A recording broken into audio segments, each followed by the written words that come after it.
tayo nagkita, nandito na naman ako.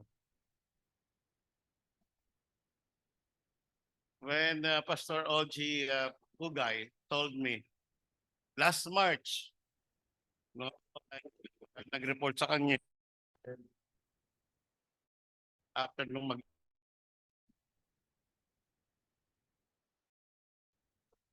Pastor, may mga schedule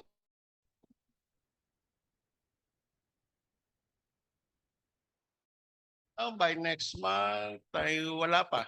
Meron ako mga first, second o kaya ay last Sunday. So sabi niya, pwede ba na i-book na kita ng hanggang third Sunday? Hanggang every third Sunday, beginning next month, which is April till June. Okay, so sa ngayon wala pa naman. Pero kung binook mo na ako, kukunin ko na yan. I will commit myself sa third Sunday. Ay, salamat Pastor, sabi niya. Kaya lang sabi ko, hindi natin hawak ang bukas, Pastor. Maaari tayo makapag-schedule ahead of our time, pero we don't know. Baka bukas, sa isang linggo, dumating na ang Panginoon. So, hindi na matutuloy yung every third Sunday. Kung hindi naman dumating ang Panginoon, sabi ko, baka naman pauwiin na ako ng Panginoon. Hindi rin natin masabi. So sabi niya, ay hindi pa, Pastor. So, deal hanggang June every third Sunday. So, kaya ako nababanggit, next month, June eh. Hindi ba? Ibig sabihin, yung bilis ba? Marso niya sinabi ngayon, isang buwan na lang, June na. Ganon kabilis yung araw. Yung every third Sunday, parang kailan lang tayo huling nagkita, last April 21. No? Ang lapit-lapit nitong Dasmariñas, inabot ako noon ng gabi. No? But I enjoy it. Sabi ko, para pa ako para ako nag-speak sa Caloocan North. Ang nakauwi ako is past 10 na ng gabi. But I enjoy it. No? So salamat na tayo nakita sa biyaya ng Diyos. Kaya lang nalulungkot ako nung aking nalaman sa panalangin kanina ay maraming may karamdaman. Totoo, sa isang banda hindi po natin maiiwasan yan. Kusang dumarating yan, hindi hinihingi yan. Kaya lang alam natin lahat, sa bawat pangyayari sa ating buhay, ay meron pong kapahintulutan ng Diyos. Yan po ang ilagay natin sa ating isipan, maging sa ating puso. Kaya nga meron lagi tayong verse diyan, that all things work together for good to them that love God, to them who are called according to His purpose. So, may layunin po ang Diyos kung bakit minsan pinapadala niya tayo ng karamdaman. Alam niyo ba, pag ang tao ay may karamdaman, di pirmi siyang nakahiga. Di ba? Alam mo, lagi niyang naiisip dahil pirmi siyang nakahiga, ang paningin niya lagi nakatuon sa itaas. Although kisa niyo na nakikita niya, kaya lang ang sumisimbolo, naaalala niya lagi ang Panginoon. So kung minsan yan ang problema sa ating mga mananampalataya, pag tayo so occupied with our own things, nakakalimutan natin ang Panginoon. Kaya minsan tinatapik tayo, no? Para paalalahanan, anak, nakakalimutan mo na ako. May mga ganong bagay, may mga ganong layunin, di ba? So it is on the person itself ang siyang makakadiscern, makakaalam kung ano ang tunay na layunin ng Diyos sa kanya, kung bakit pinahintulutan ng Panginoon, pagkasakit siya o dumating ang problemang ito o anuman bagay. Kaya pag merong dumarating sa ating buhay na ganon, ay wag kagad tayo, Panginoon, alisin mo. Hindi. Panginoon, pakita mo sa akin ano purpose dito. Yung, okay? Magkagad yung alisin. Kadarating pa lang, pinapaalis mo na. Di ba? Kadarating pa lang, pinapaalis mo na. So, ang ating paksa ay may kinalaman. Napakagandang paksa. At relate na relate ako sa paksang ito. At nataong pang Mayo. No? But before we go on, let us pause for a moment in prayer. Father God in heaven, we would like to thank you and praise you for this time that you have given to each one of us, wherein we can gather in this place to worship you in spirit and in truth. We pray, dear Father, that you'll be the one to give us knowledge and wisdom and understanding that we might be able to comprehend and understand as your word as we study it this morning. All these things I ask in the most precious name of Jesus Christ, our Lord and Savior. Amen. Sabi ko kanina, napakagandang paksa at nakaka-relate ako ng gusto. Alam niyo, sa totoo lang, ngayon ay Mayo. At pag sumasapit ang buwan ng Mayo, dati para sa akin ay isang masayang buwan yan. Kasi yan po yung buwan ng kapanganakan ng aking may bahay. Pero buhat nung siya ay nawala, ay may halo ng kalungkutan. Kahapon ay sumapit siya sa kanyang 3rd year death anniversary. So, that was yesterday. At hindi ko pa rin maiwasan na malungkot, alalahanin nung hapong yon 3 years ago, ay kasapitin ko ang isang napaka lungkot na trahedya and traumatic experience sa aking buhay. 36 months and still counting. I don't know when will I be reunited with her. What I know is every seconds, every minutes, every hour, every day, every week, every month, and years, I miss her so much. I miss her presence, her love, her voice,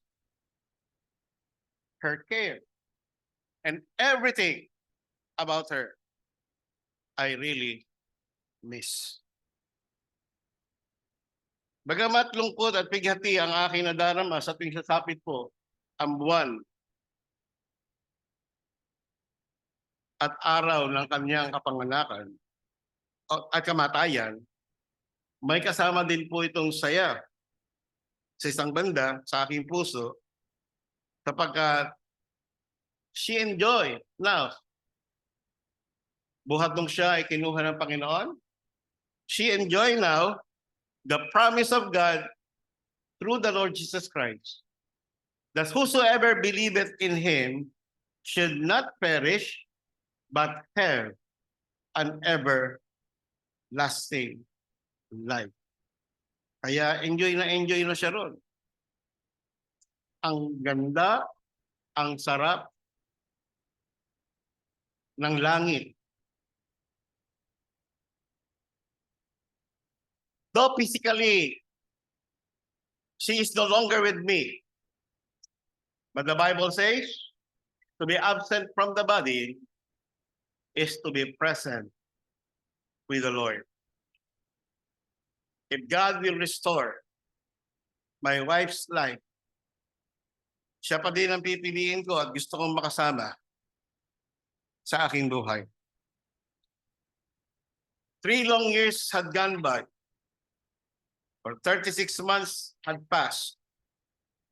But still, my love and my loyalty to her remains. Kamakailan, tinanong uli ako ng ilan sa aking mga kapatid.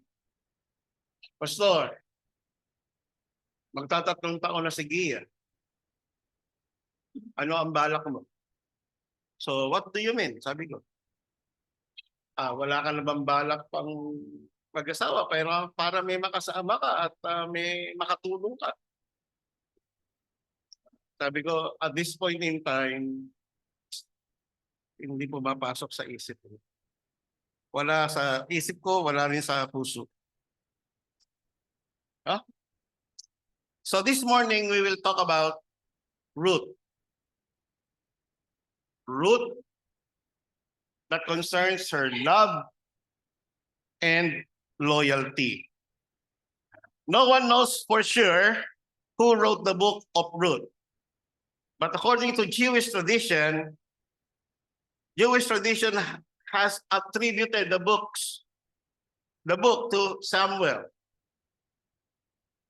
And if Samuel was the author, the book would have been written near the time when David was anointed king of Israel. One of the reasons for Samuel's writing the book of Ruth is to justify David's claim to the throne, considering the fact that Ruth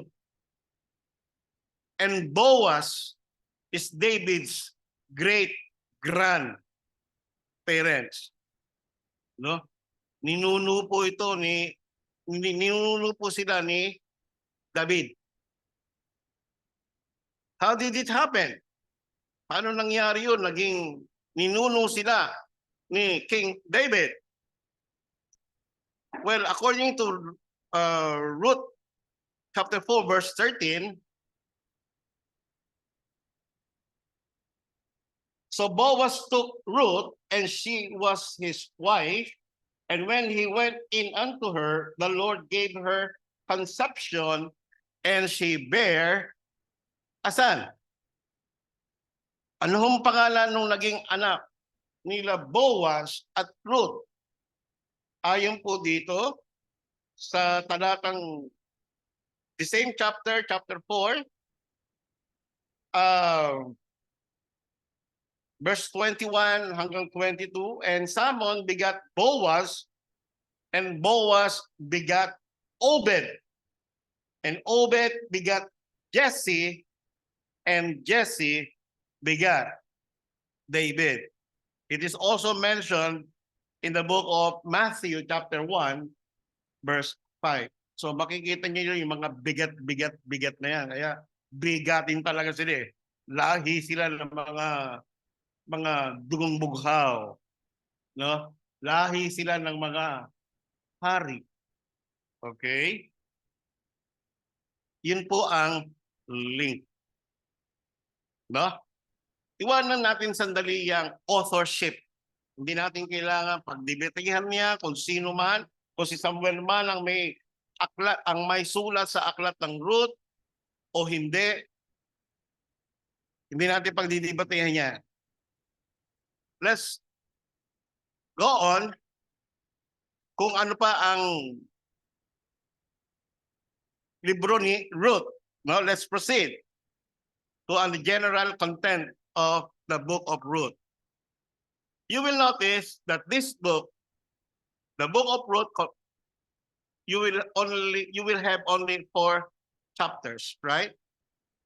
And that 4 chapters comprise of 85, to be exact, 85 verses. No? The book of Ruth is considered a love story. And its purpose is to show what virtues and true love can do, and to show how it can overcome all discriminations, prejudices, and alienations. Though it is a love story, but it is not a romantic love story of a young man and a young woman. It is the story, it is a love story. It is the story of a woman's love for a woman. Ha? Baka maalarma tayo ron ha. Ano, pastor? Ano yan? Isa sa kanila, tomboy. Hindi po yun ang ibig kong sabihin dito. Ang makikita nating pag-iibigan dito ng babae doon sa kapwa babae, si Ruth bilang isang manugang ni Naomi ay kanyang minahal ng lubusan ang kanyang biyenan na si Naomi. Yun po ang ibig kong sabihin niya. You will remember that when Elimelech, the husband of Naomi, died, no? Nagpunta ho kasi sila sa lumisan sila sa kanilang home place, ang Bethlehem, Judah, and then sila ay nagpunta ng Moab.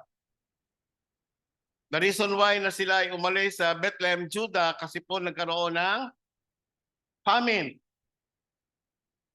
No?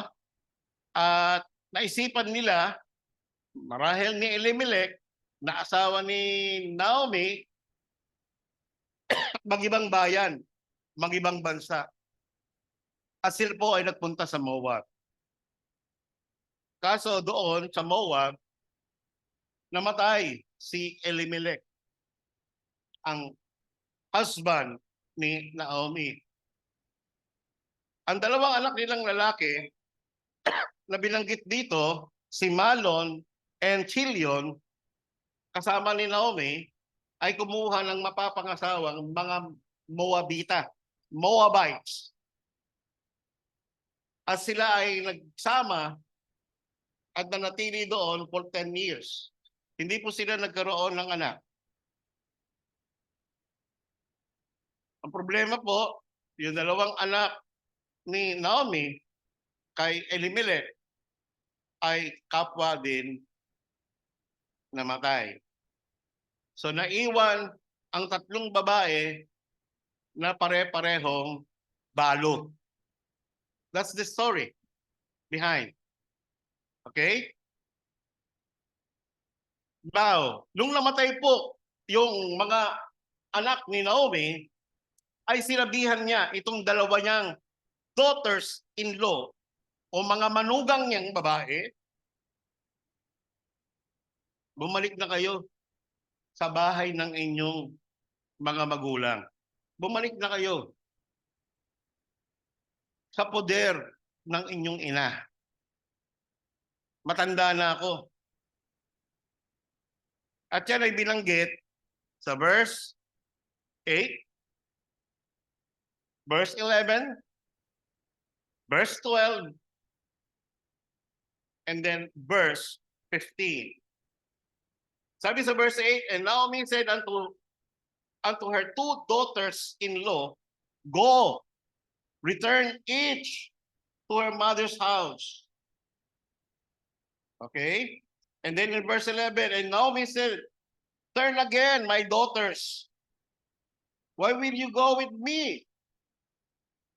Are there yet any more sons in my womb that they may be your husband? And then in verse 12, turn again, my daughters. Go your way, for I am too old to have an husband. If I should say, I have hope, if I should have an husband also tonight, should also bear son.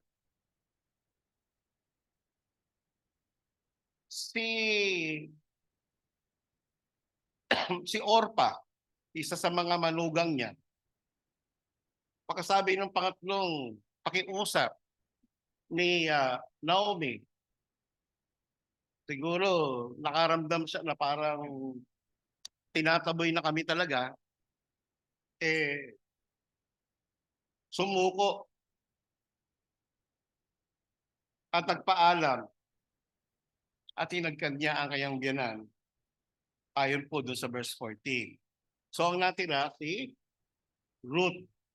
At si Ruth, sa pang-apat na bidding and pleading ni Naomi, sinabi po ni Naomi, and she said, behold, thy sister-in-law is gone back unto her people, unto her gods. Return thou after thy sister-in-law. So bali si Orpa, 3 beses namanhik. Si Naomi, umuwi ka na. At si Ruth naman, 4 na beses pinakiusapan ni Naomi, bumalik ka na sa inyo.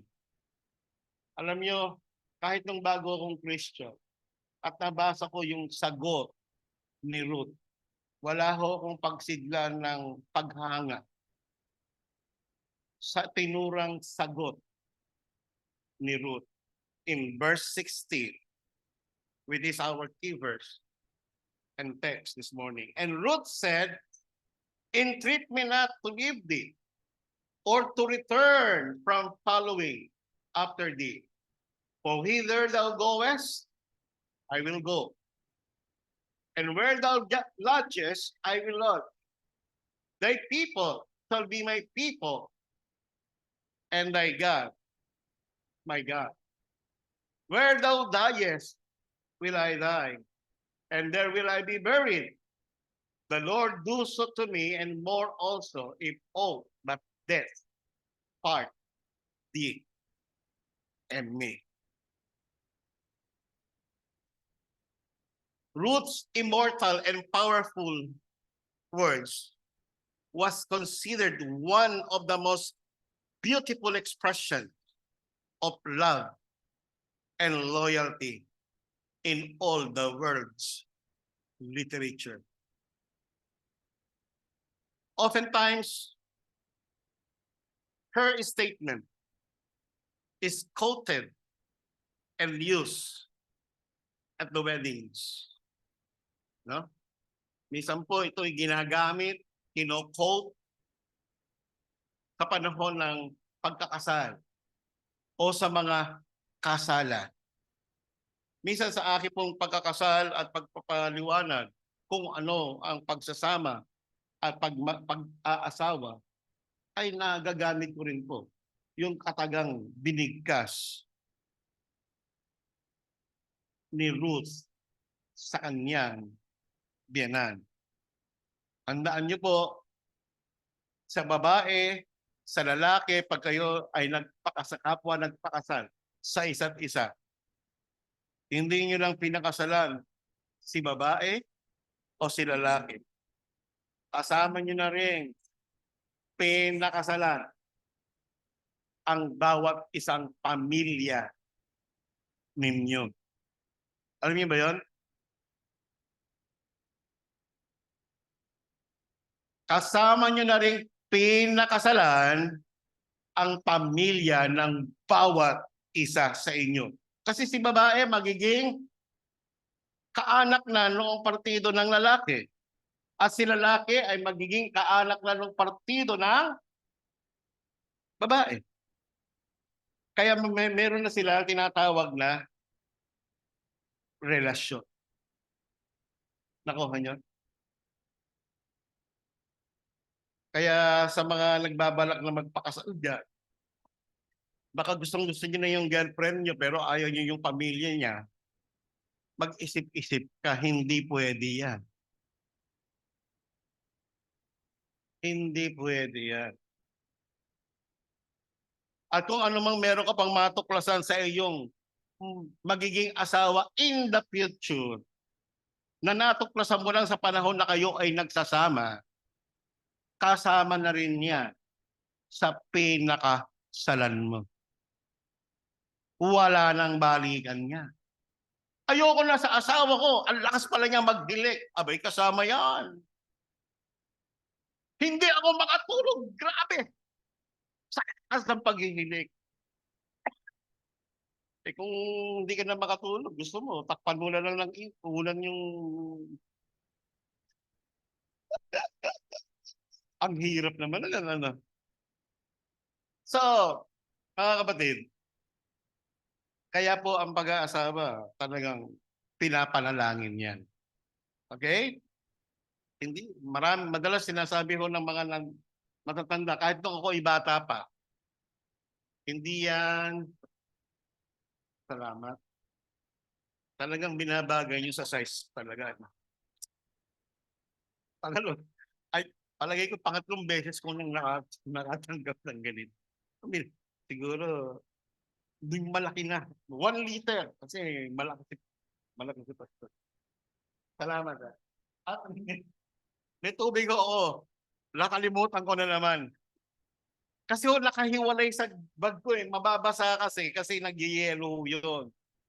Naiwanan ko na naman ho. Lagi pang nakalagay yun sa pouch. Last April, nakalimutan ko. Ngayon, nakalimutan ko na naman. Talagang nagre-reserve ako, pinapalamig ko na, pinagyayelo ko na, nilalagay ko sa freezer para nagyayelo. Kasi hindi ko talaga ako makainom ng tubig ng hindi malamig. Bumabara. Sabi nga, di ko na hindi suwabe. Nabibilaukan ako pag hindi ko malamig. Kaya gusto lahat malamig. Well, going back to that, no? Paano nasabi ni Ruth ang mga katagang iyon? Ano meron sa kanyang mga salita at tila napakalalim ng kanyang pinaghuhugutan ng kanyang bigkasin ang mga katagang ito? Bakit niya kaya nabigkas ang mga salitang ito? No? Tunay nakahanga-hanga ang salitang binigkas ni Ruth sa kanyang biyanan na si Naomi. Pero ano kaya meron sa kanyang mga salita? Tingnan po natin ang 3 mahahalagang bagay na nais kong bahagi sa inyo sa umagang ito. Una, buwat doon sa kanyang sinabi, i-arrange ko lang po para maging maliwanag sa presentasyon. Una, makikita po natin yan. Paano niya nasabi ang mga katagang ito? Una, let's talk about Ruth's conversion. Ruth's conversion is the foundation of her love and loyalty to Naomi. Nung sabihin niya sa bandang dulo ng verse 16, and thy God, my God. Hello? Remember, si Ruth ay isang Moabita. Moabites. At ang mga Moabites, hindi ho kumikilala yan sa Diyos ng may lalang ng langit at lupa. Ang sinasamba po nila ay si Chemosh. Parang katumbas ng Diyos-Diyosang si Baal. In other words, Diyos-Diyosan ang kanilang sinasamba. Iba lang ang tawag. Tulad ng maraming sinasamba ng maraming tao ngayon. Bagamat binabanggit ang Diyos, pero sino yung Diyos na kanilang sinasamba? Minsan nga ho, meron nagsabi, kaibigan ko, dalangin ng dalangin. Ang maraming Diyos, sumasalangit ka, sambahin ka. Okay. Nung natapos ang malalangin, sabi ko, alam mo ba yung sinasabi mo? Na panalangin? Wala ba, Pastor? O sige, kung alam mo, tanungin kita. Sa unang bahagi ng pangungusap ng Ama namin, saan itinuturo kung nasaan ang Diyos? Isip siya. Parang nirecite niya uli yung prayer. Sabi niya, Ama naming Diyos na nasa langit. Sa langit, Pastor. Sa langit. Nasaan ang langit? Doon, Pastor. Bakit yung kaharap mo nasa dingding? Diyan ka umano. Diyan ka tumatawag. Kung totoo na iintindihan mo yung dasal mo, ang sabi diyan, ang Diyos ay nasa langit, pero ang dinadasalan mo nasa dingding. May mata na hindi nakakakita, may bibig na hindi nakakapagsalita. Tenga meron sila hindi nakakarinig. Ilong meron sila pero hindi nakakaamoy. kamay at paa, meron sila, hindi makalakad at makahawak. Kaya pag nasusunog ang bahay, yun ang unang binubuhat. Tama ba? Kaya pag nasusunog yung bahay, yun ang unang binulilintik. Masunog na yung anak, wag lang yon. Ito yung utak ng tao, no? Tapos sabihin na, naiintindihan nila.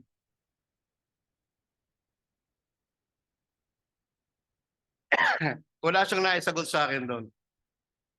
Actually, ginamitan ko lang siya ng simple logic.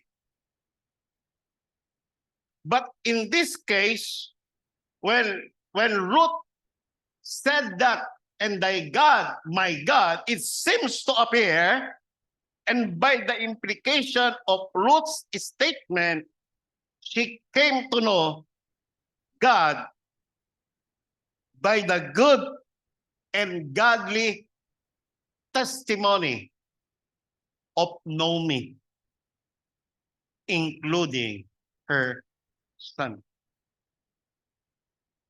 Tandaan nyo, ang background, nagpunta sila sa Moab, at yung mga anak ni Naomi, kumuha ng mapapangasawang taga Moab, so mga Moabita, na ang practice sila in relation to faith ay idolaters.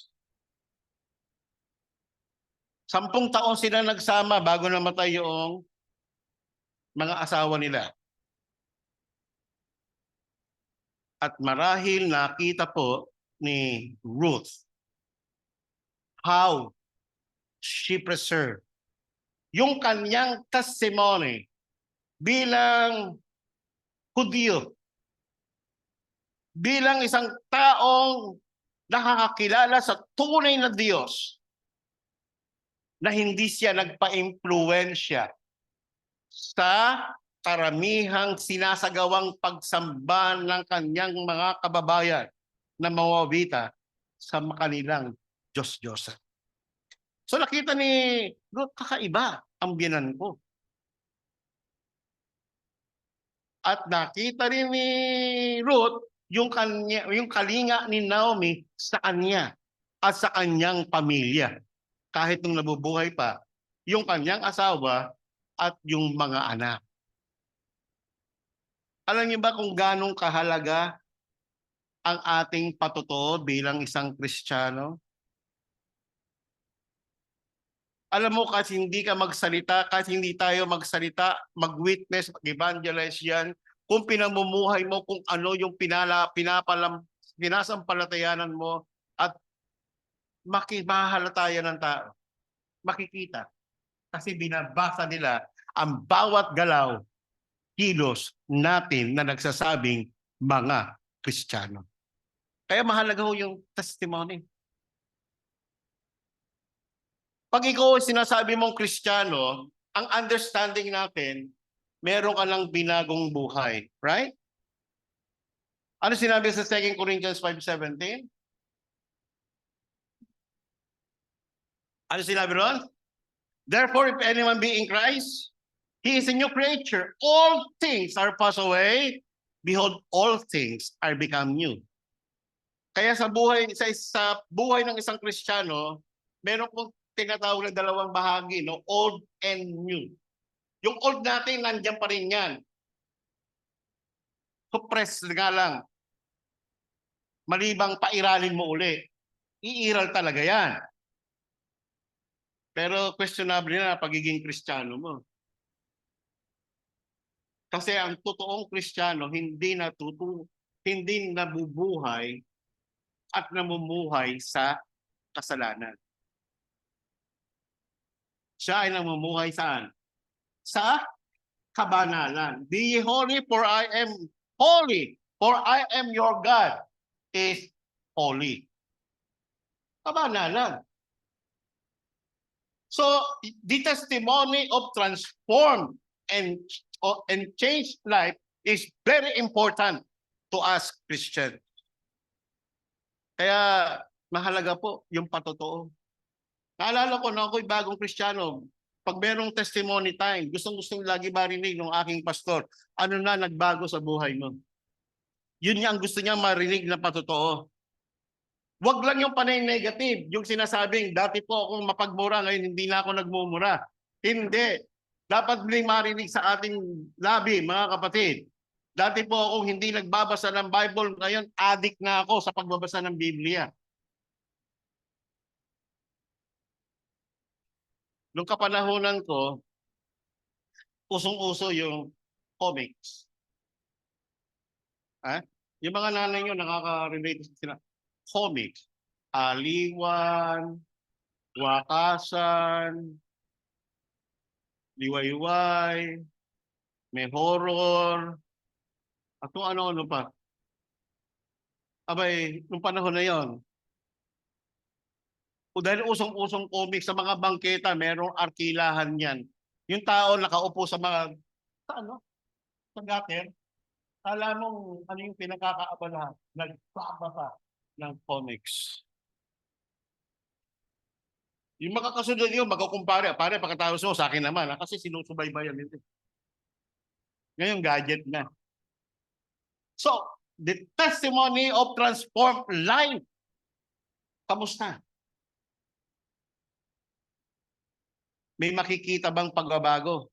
May mabibless ba? Meron bang maaakay na hindi mananampalataya sa maganda at makadiyos mong patotoo bilang isang Kristiyano?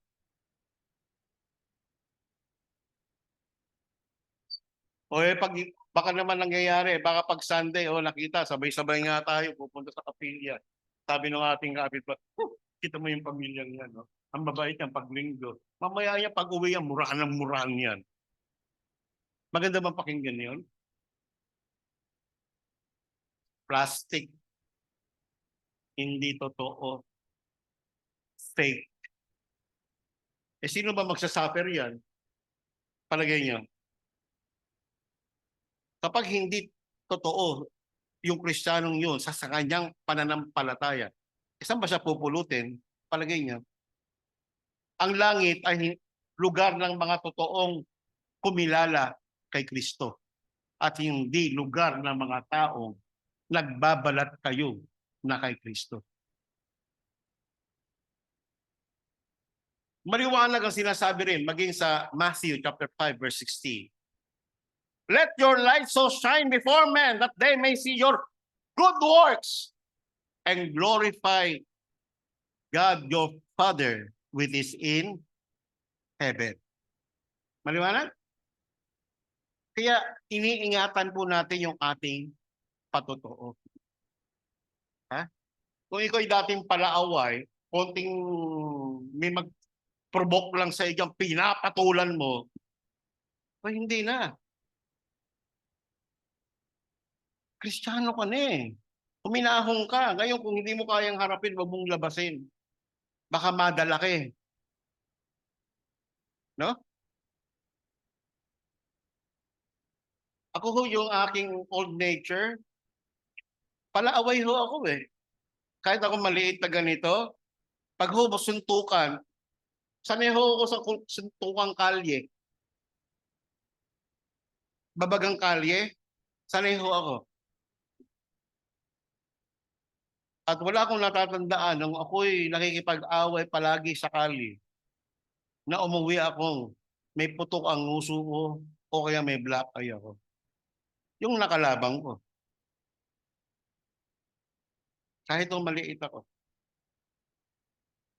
Sanay ako sa away kalye. Pag sinabi hong away kalye dyan, para ka naghuhurmentado yan, ano man madampot mo, yun na yun.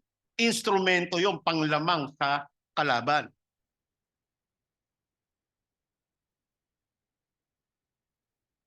Pero salamat po, binago ako ng Panginoon. Yun ang transformed life. Dati nung ako yung kabataan pa, nagbabasketball ako. Dahil maliit ako, hindi ako makaagaw ng bola. Alam niyo yung ginagawa ko?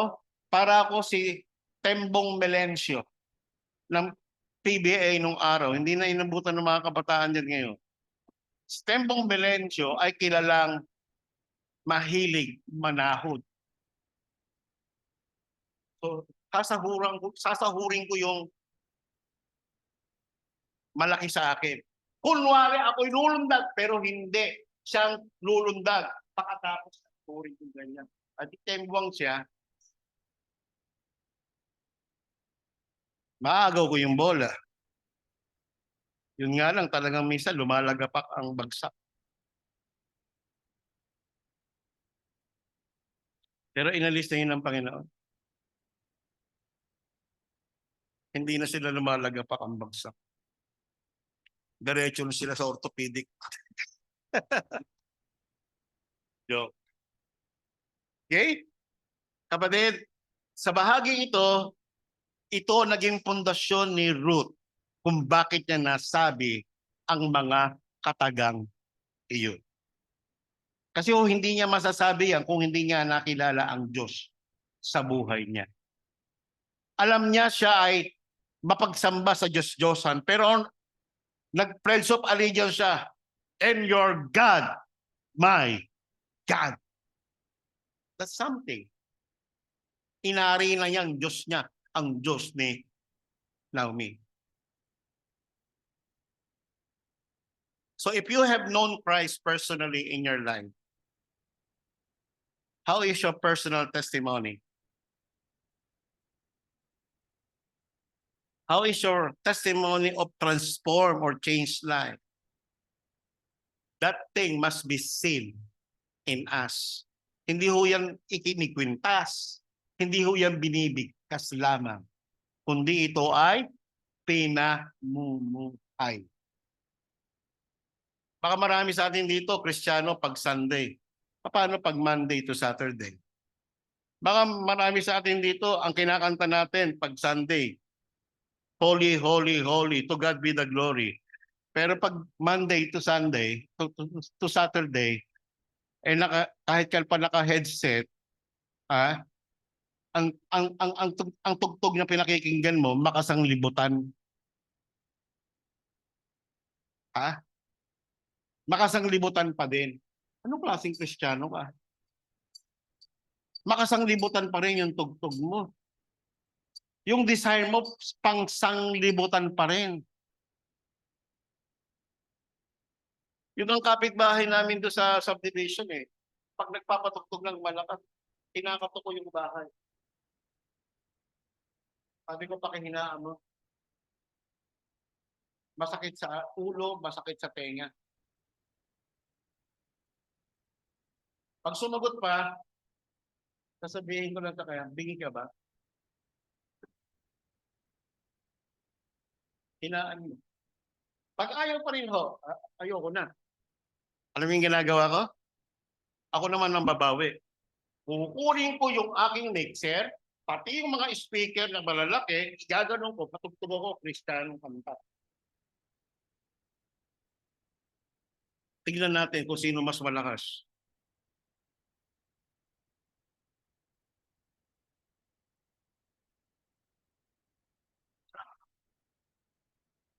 Hanggang meron lang kakatok sa gate. Sasabihin, Pastor, pwede ko ba pakihinaan? Kung sino yung sinabihan ko, siya magsasabi nun. Ha? Pwede ko pakihinaan? Ha? Nakakarinig ka pala. Akala ko bingig eh. Kanina sinasaway kita, ayaw mong pahinaan yan. Sige. Bisang ganun ko lang sinisimplihan. Sabi ni Confucius, sometimes we need to be cruel in order to be kind. Ibig sabihin, minsan, gawin mo sa kanya yung ginagawa niya sa iyo para makita niya, hindi pala maganda. Simple lang. O di napagtantunan niya, naunawaan niya, umulit pa ba? Hindi na. Hindi ko rin inuulit. Hindi naman ako ganun kalakas magpatugtog talaga eh. Okay? So mahalaga ang ating testimony bilang isang nakakilala sa Panginoon. At ito yung naging foundation ng pag-ibig at katapatan ni Ruth. kay Noemi. Kamusta yung ating pag-ibig at katapatan sa Panginoon? Sa kanyang salita, sa ating prayer life, kamusta? Pangalawa, tingnan natin ang Ruth's commitment. Mapansin natin dito ang commitment ni Ruth ay unconditional and unwavering. Walang kondisyon at hindi pa bago-bago. Ibig sabihin, constant. For whither thou goest, I will go, and where thou lodgest, I will lodge. Thy people shall be my people. As I mentioned earlier, Ruth endured 4 entreaties of her mother-in-law to return to Moab. But she chose life with Naomi. She chose Naomi over her family, over her national identity, over her religious idolatry. Nung binanggit niya ni Ruth, yung katagang yan sa verse 16, yun ang kahulugan nun. Nang pinili niyang sumama kay Noemi, ay pinili niya si Noemi over her own idolatrous family, over her own national identity. Hindi niya iniisip, nako, Moabita ako, baka ma-discriminate ako dito. Ha? Baka ako ay hindi nila tanggapin. Pero hindi niya inalintana yun, mga kapatid. Hindi niya pinansin yun. Kundi bagkos, para sa kanya, ito ang gagawin ko. No? Saan ka man pupunta, doon ako pupunta. Saan ka man titira, doon ako titira. Ang iyong tao ay magiging tao ko rin. Ha? Hindi niya inalintana yung kanyang citizenship. Okay? At hindi rin niya inalintana yung kanilang religious beliefs and practices. Yan si Ruth. At yun ay ang kanyang commitment. Alam niyo ba, napakahalaga po ng salitang ng commitment sa ugnayang kahit pang magkasintahan pa lang kayo, pang mag-asawa, no? Sa trabaho, mahalaga po yan. No, sa mga personal work nyo, maging sa ating mga personal na paglilingkod sa Diyos, ang commitment po ay mahalaga. Naintindihan niya? Halimbawa, sa isang relationship, babae at lalaki, magkasintahan, kapag ang isa dyan, ang kanyang commitment ay wavering, hindi stable, tiyak yung lalaking yun, nagbibilang. Hindi mo nga lang alam kung pang ilang araw ka, baka pang Monday ka lang, meron siyang pang Tuesday, may pang Wednesday, Thursday. Ibig sabihin, hindi siya stick to one. Kasi pag ikaw ay merong full commitment, diyan ka lang nakapokus. Kahit pa maraming tukso ang dumating dyan na nagpapakita na ng motibo and everything, lalayuan mo alang-alang sa Kanya. Kasi committed ng puso mo sa Kanya. Naintindihan niyo ba yun? Naintindihan niya? Hindi?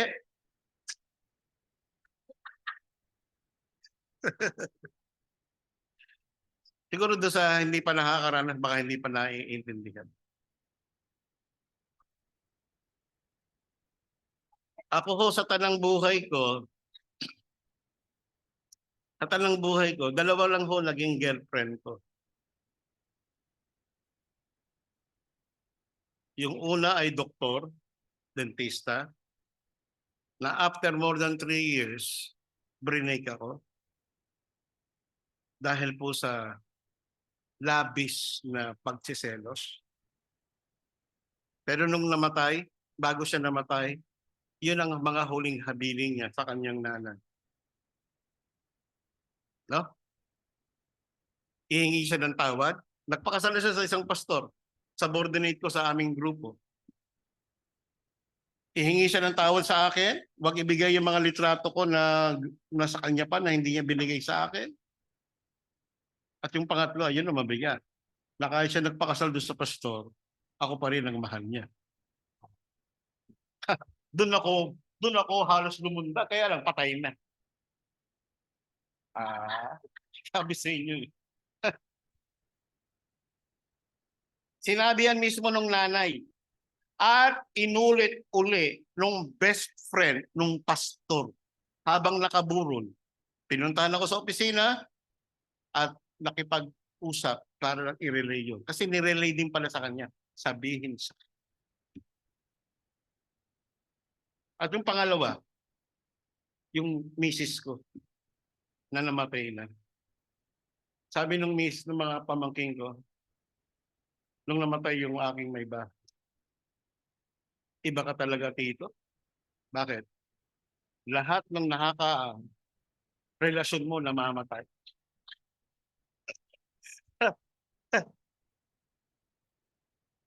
Sabi ko, sobra naman, sobra naman kayo.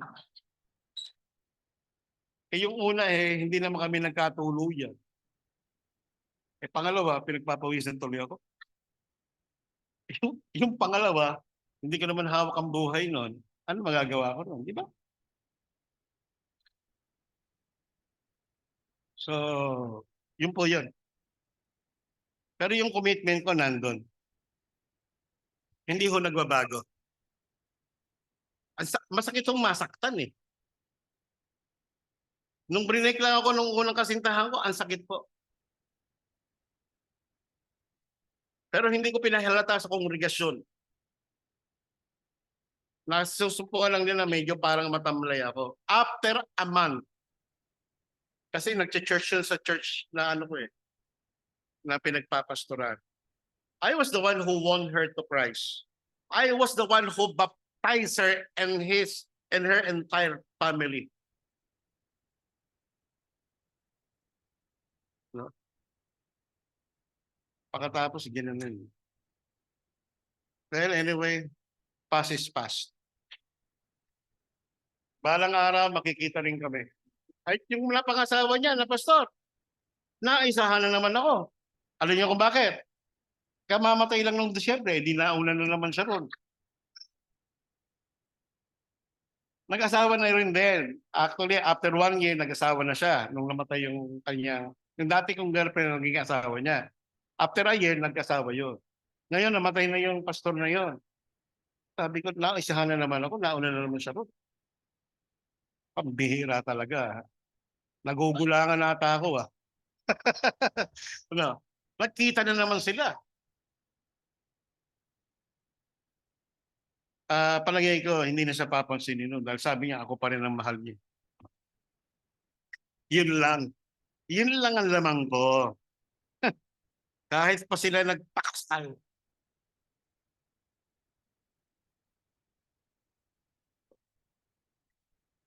Sabi ng mga pastor sa grupo, pastor, dadalo ko ba sa kasal nila? Kasi ako yung presidente ng aming grupo. Nung Baptist, ng mga samahan ng Baptist ano, sa Quezon City, kasama na ang Caloocan North. Sabi ko, pag ako dumalo dyan, baka hindi matuloy yung kasal. Bakit pastor, hahadlang ka? Hindi. Magbabago ng isip yan. Nagpadala lang ako ng regalo. Pakidala na lang. Commitment po ay mahalaga. Ako kahit wala na ko yung misis ko, yung puso ko nasa kanya pa rin. Kaya pag tinatanong ako kung parang matabang ang tanong ang tanggap sa akin niya. No? Napakahalaga po ng commitment. And this is the very reason why Ruth was able to say that word. She fully committed herself to Naomi. And last, Ruth confirmation of her love and loyalty. Alam niyo, kapag walang kumpirmasyon at patunay, mahirap pa rin paniwala. Nung sinabi po ron sa bandang dulo, thy people shall be my people and thy God my God. Where thou diest, I will die, and there will I be buried. The Lord do so to me, and more also, if aught but death part thee and me. This statement proved her allegiance to the people of Israel. Sabi niya, your people or thy people, and to God, thy God. And this is also a classic example of a complete break with the past. Parang ang ibig sabihin dito ni Ruth kay Noemi, tinuldukan na niya, tinapos na niya, winakasan na niya anumang ugnayan niya sa kung ano meron siya sa kanyang nakalipas, sa kanyang nakaraan. Oo, mawabita siya, hindi na ako mawabita. Oo, siya ay mananamba sa Diyos-Diyosan, hindi na ako sasamba sa Diyos-Diyosan. That is exactly what Ruth means. See? A complete break with the past. Like Abraham. Naalala niyo si Abraham? Tinawag ng Panginoon. Diba? Iniwan niya kung ano meron siya. So, like Abraham, Ruth decided to leave her ancestors' idolatrous land to go to the land of promise. Kay Abraham, yung utos na yun ng Panginoon, merong halong pangako eh. Kasi paparamihin yung kanyang lahi. Kasing dami ng butin ng buhangin sa dagat. No? Pero yung kay Ruth, walang promise yun. No? Not even encouragement, wala siyang natanggap. At yung desisyon na yon, ginawa niya yung desisyon na yon sa kabila ng mahigpit na pakiusap ni Naomi, bumalik ka na, umuwi ka na sa poder ng iyong pamilya. That is her own decision. At yung decision na yon, ito pa, ay sinelyuhan niya. Una, sinelyuhan niya ito ng kanyang buhay. Nung sabihin niya, where thou diest, will I die. At pangalawa, sinelyuhan niya ito ng judgment to herself. Na kapag hindi niya tinupad yung kanyang commitment na yon sa Panginoon, hatulan siya ng Diyos ng Israel. Kita niyo yung bigat na yon? Ha? Nung kanyang kumpirmasyon na talaga siya ay magmamahal at magtatapat habang siya ay nababuhay kay Noemi. Alam niyo, sa mga kasalang lalaki at babae, lagi po yan sinasabi sa bandang dulo, till death do us part. Doon sa marriage vow, hanggang papaghiwalayin tayo ng kamatayan.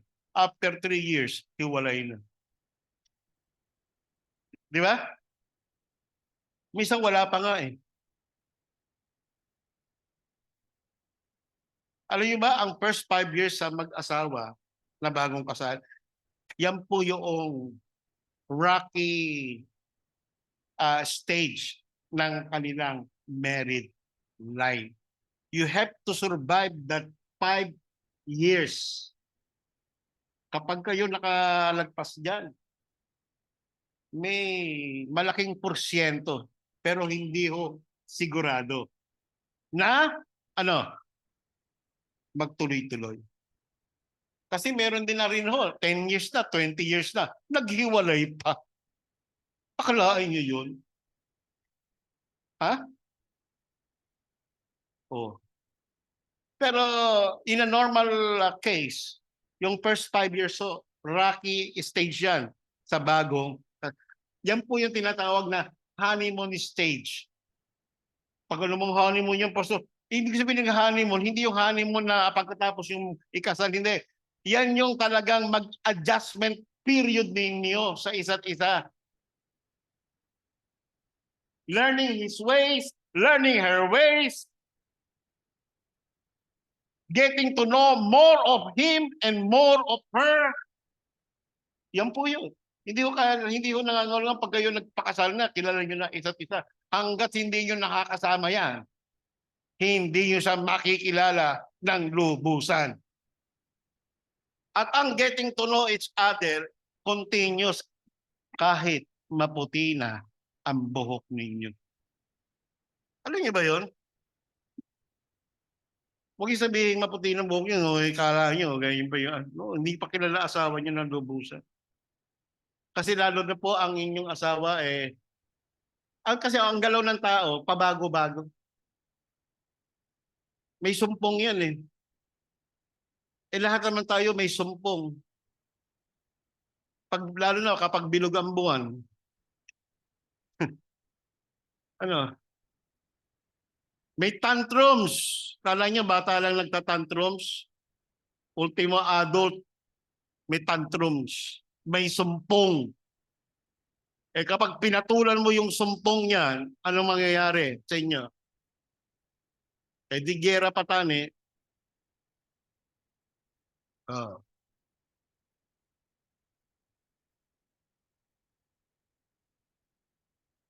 It was sealed by her own life and invoking God's judgment upon her if she will not do it.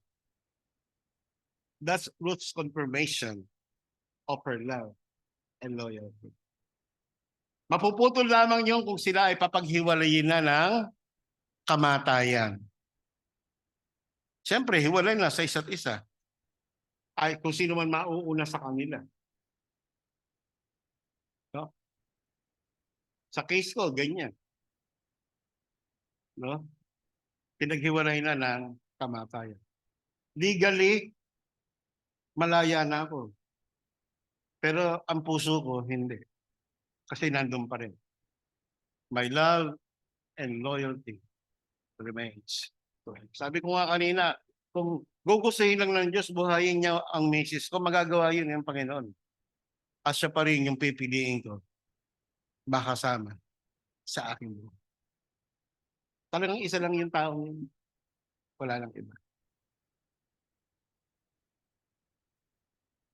And that's my confirmation of love to God. How is our love to God?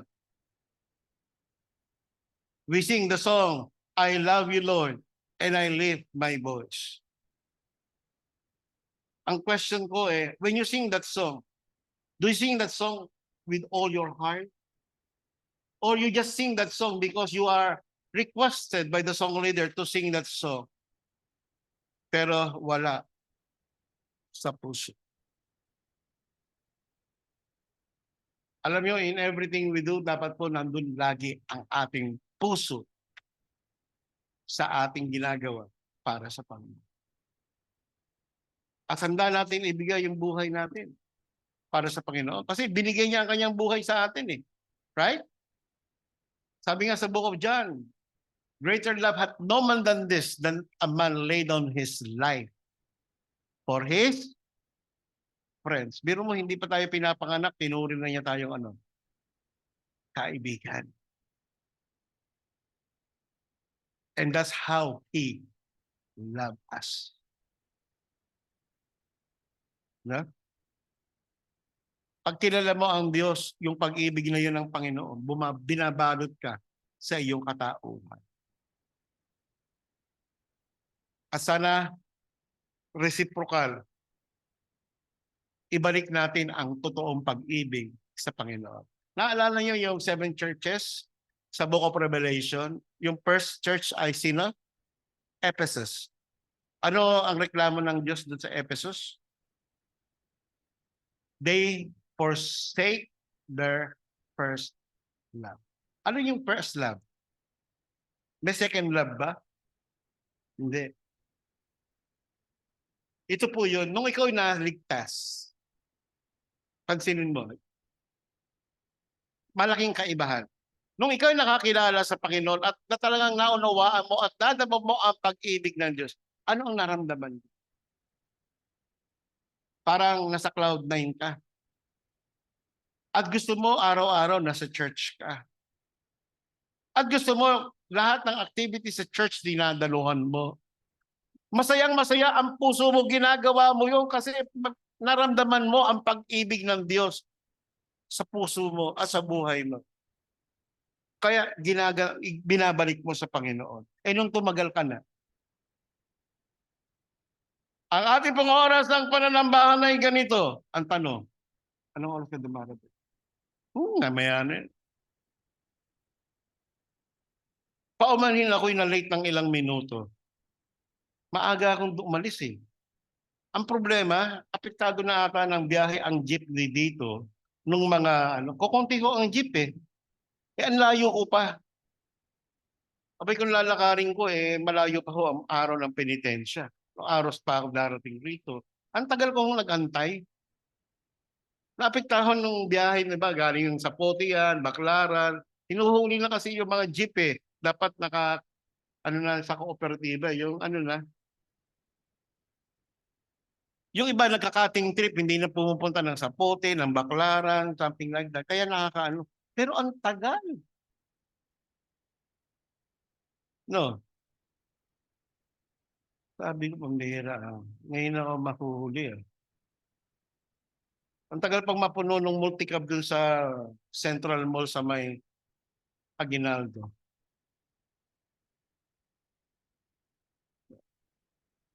Well, as we go on sa Panginoon, kailangan natin ang ating commitment, kinakailangan natin ang patunay ng ating ng ating kaligtasan. Kailangan natin ang kumpirmasyon na totoo, mahal natin ang Diyos, tayo naglilingkod sa Kanya lamang. Gawin natin yan.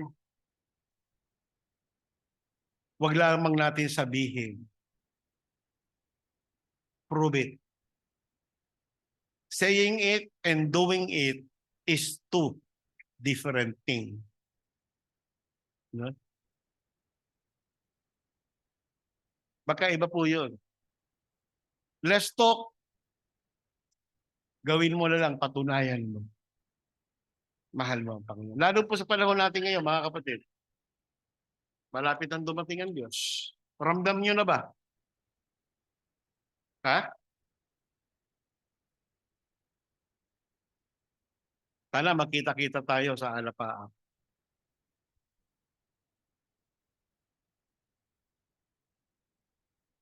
Nakita po natin ang tatlong mahalagang bagay na ito. At ang hamon sa atin ng Panginoon ay magpatuloy tayo sa ating katapatan at pag-ibig sa Kanya. Ang Panginoon may inaasahan na gagawin natin. To love Him more and to remain loyal to Him in good times and in bad times. Huwag lamang in good times, but includes bad times. How is our love for God going on? Is it progressing, growing, or cooling down? What about our loyalty to God? Do we express our loyalty to God daily by reading His Word, prayer, by our worship? Tandaan niyo, when it comes to worship, there is what we call dalawang klaseng worship, private at saka public. Yung private, yung kayo lang. Sa bahay nyo, kung saan kayo nakatira, you can still worship God. Spending time, reading His Word, prayer time. Pwede ka pa rin kumanta sa Panginoon kahit doon sa kwarto mo. Pumupuri ka sa Diyos. At ito ay public worship. This is called collective. Maramihan kasi. Or corporate worship service. Sana pareho nating pinaiigting ang ating pagsamba sa Diyos. Hindi lamang pag tayo ay nandito pag Sunday.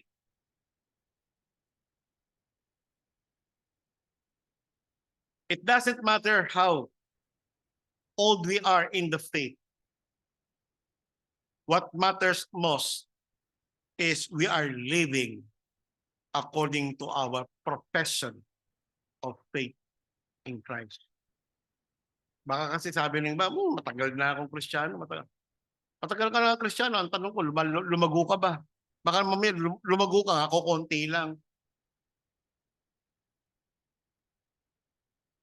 Dapat, yung parang kanta ng bata, alam niyo yung kanta ng bata, read your Bible, pray every day, tapos, and you grow, grow, grow. Tapos, and you grow, grow, grow, and you grow. Oh.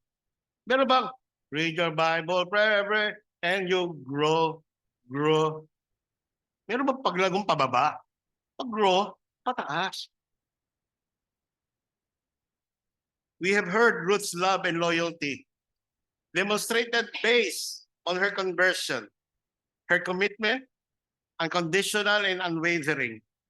Her confirmation of love and loyalty was her life, death, part, deed, and me, and invoking God's judgment to be upon her if she did not fulfill her own commitment to know. Sana may ganun tayong kabigat na commitment sa Panginoon.